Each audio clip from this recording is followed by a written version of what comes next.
Well, this is Popping Up on a Player episode. I think it'll be 12. This is Detroit's Lucky 12. own John Michael. Is it pronounced Cleese? John Cathell. Cathell. Okay, I messed up. I'm sorry. Also known as Powdrblu. You turn off the lights, you don't know who the hell is playing. This has got to be one of the most soulful DJs on the Detroit house music scene. So I've loved Powdrblu from the moment that I heard him. He's another, in my opinion, and you know, opinions are like assholes. Everybody has one. Doesn't get out enough and should play even more. So without further ado, I am going to let Powdrblu talk a little bit about himself. So my question is, how did you get the name Powdrblu? Favorite color. It was a favorite color, and I mean, there's some caveats of a few different stories that sort of blend into one, and basically that ended up sort of, you know, it was slightly inspired by what the Thievery Corporation was doing in terms of just sort of creating a vibe, and we just thought that at the time, I just thought that it sort of fit the vibe of what the style I like to play. So what is the style that you like to play?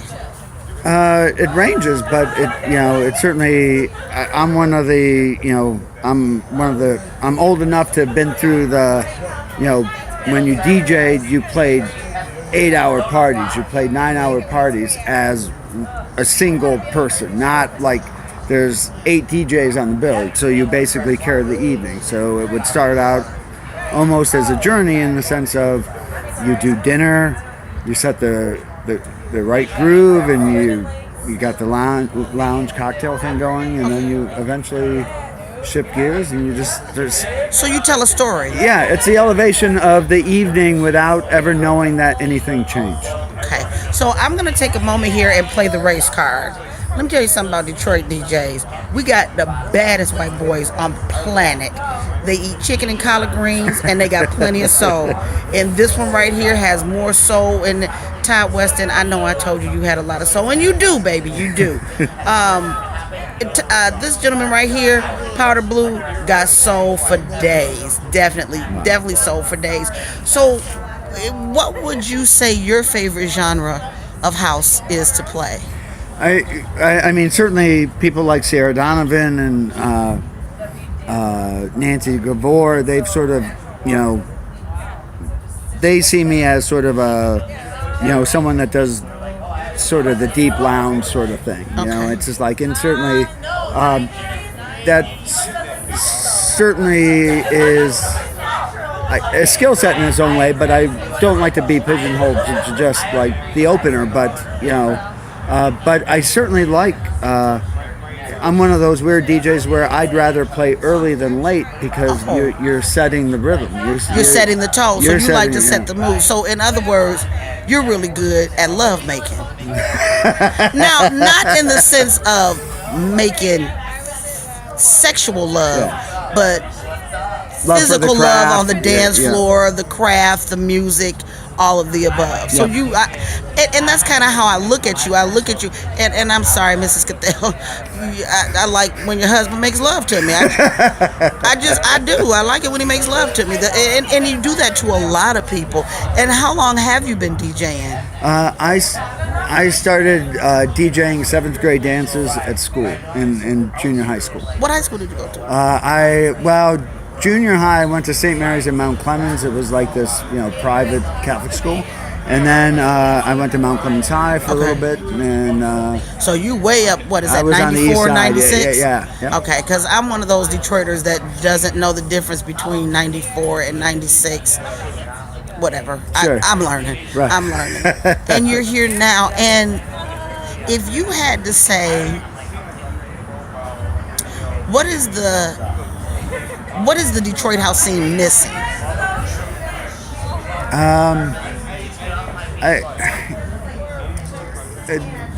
The cohesiveness to basically connect all the dots to where it's just not.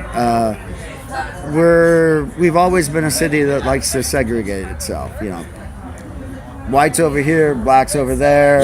Yep. Chaldeans over there. So I mean, I look at it, it's just like, to me, it's the great thing about music. It sort of pulls everybody in, and if you do it right. If you do it right. And what would you like to? I guess what would you like to see more of? But I guess you kind of answered that already. You want to see more cohesiveness within the scene. Yeah, and the other word for it would be integration, but that's not what I want. I want people feeling it, and it doesn't matter who's there. Okay. Yeah, I mean, it just and we fight. I mean, we fight that all the time. It's just like when I started out doing. I mean, what really put me on the map was Tuesday nights at La Dolce Vita, and when we would do that, I mean, it was this garden that was on, 6 Mile and Woodward. 6 Mile and Woodward, and I remember somebody telling me one day, it's just like, you're there, it's just like, you know what? If you took away these walls, we'd just be a bunch of white people standing in the ghetto. And that's true, and that's absolutely true, and because the house music scene in Detroit is predominantly black. Have you ever faced any prejudice, or have you ever felt that you weren't appreciated because? Oh no! In fact, it's been quite the opposite. I mean, for me, it's I've felt alienated from the white DJs. The black house scene has welcomed me with open arms. I mean, these are cats that I've been playing their records for years, and then all of a sudden, there was a connection, and I was very blessed that not only these guys that I sort of revered started asking me to play with them, and it was an amazing thing. And movement has never had any interest in me whatsoever, and I'm fine with that. I mean, we have interest in you, and even the people that come from movement, they want to hear the Detroit DJs. They like the talent that Paxel Howe brings, but I've heard more times than not, we want to hear Detroit DJs, and you are one of those that they should hear. So do you have like a SoundCloud or a Mixcloud that people can go to? Nothing that I've updated in a long time, but I do. Also on. There's a Facebook page that I gotta keep up with a little bit more, which is Powdrblu, POWDRBLU. Yeah. No E's. So no E's, nowhere. But you easy to listen to. I will say that. And I ask this of all of my DJs: who are your top 5 Detroit DJs or DJ/producers? Bruce Bailey, Kenny Dixon Jr., Rick Wilhite, Delano Smith,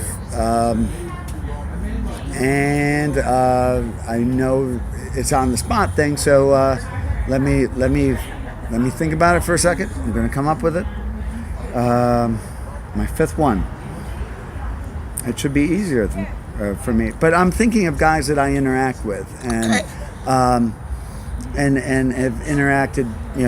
It brought me back in.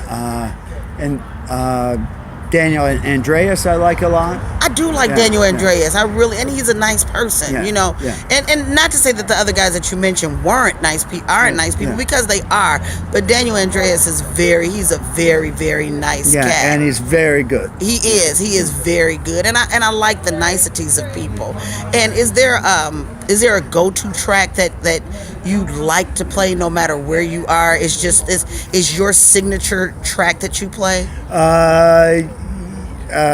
Basically, the one that people responded to for a long time, I think, was it was a Joe Clausell remix from this artist that goes by Joy, Joi, and the track is called Craven, and that is sort of considered through La Dolce Vita and whatever else of being, that's essential Powdrblu. Okay. Okay. And if you had to tell the up and coming DJs something, what would you tell them? Play what you like, and if don't be pushed into what's going to set you apart is your taste, and certainly your DJ skills too. But if you're like me, where you're someone that I'm not a technical player, what I am about is the journey and turning people on to music that that they need to know. Do you like to play pitched up or pitched down a little? It's what gets me to the mix. Got Yeah. you. And what is your specialty? Like some DJs are really good at tune selection. Others are riding the blend. Like others are, the mixing. And I think that's the same thing as riding the blend. Yeah. So what would you say your specialty is?